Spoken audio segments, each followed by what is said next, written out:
Assalamualaikum, jumpa lagi di channel Surya Lelana Putra. Kali ini video pembelajaran tentang teks eksplanasi.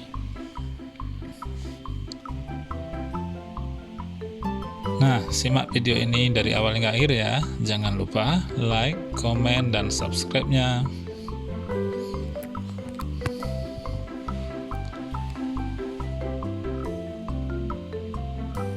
Pengertian teks eksplanasi.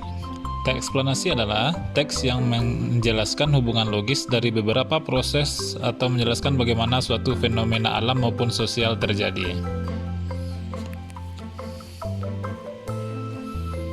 Selanjutnya, bagian-bagian teks eksplanasi. Pertama, pernyataan umum. Berisi penjelasan awal tentang latar belakang, keadaan umum atau definisi suatu peristiwa atau fenomena dan pengalaman yang terjadi.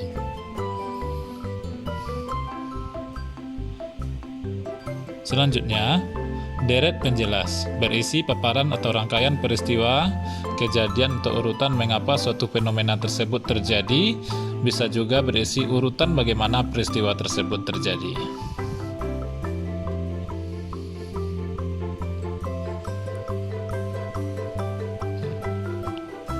Bagian selanjutnya, penutup. Penutup berisi penafsiran atau pemaknaan atau penyimpulan yang berupa pendapat dari penulis atas sesuatu yang telah dijelaskan di dalam teks bacaan tersebut.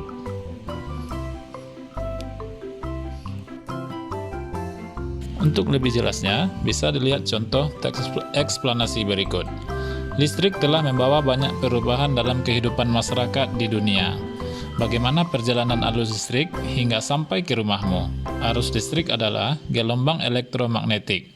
Gelombang elektromagnetik terbentuk dari hasil perubahan medan magnet dan medan listrik yang terjadi terus-menerus.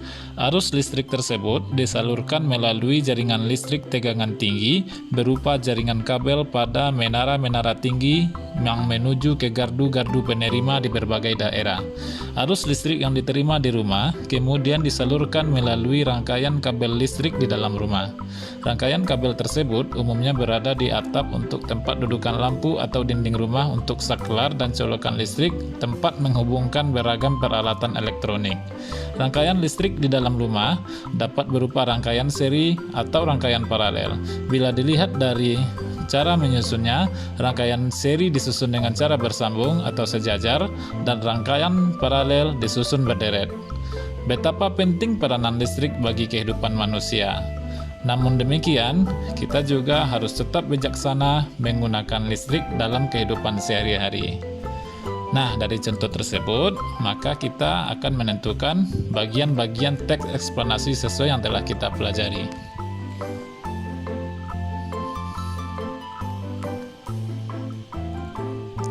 Nah, ini penjelasan bagian-bagian teks eksplanasi. Paragraf pertama itu merupakan berisi pernyataan umum. Kemudian paragraf kedua itu merupakan deret penjelas, yang mana pada paragraf kedua dan ketiga tersebut berisi penjelasan bagaimana arus listrik tersebut dihasilkan sampai arus listrik tersebut sampai ke rumah-rumah dan bisa digunakan untuk berbagai peralatan elektronik. Dan paragraf yang keempat itu merupakan bagian penutup yang berisi kesimpulan dan pendapat dari penulis tentang arus listrik tersebut. Nah, demikianlah video pembelajaran pada kali ini. Salah dan janggal mohon maaf. Assalamualaikum warahmatullahi wabarakatuh. Sampai jumpa lagi pada video selanjutnya.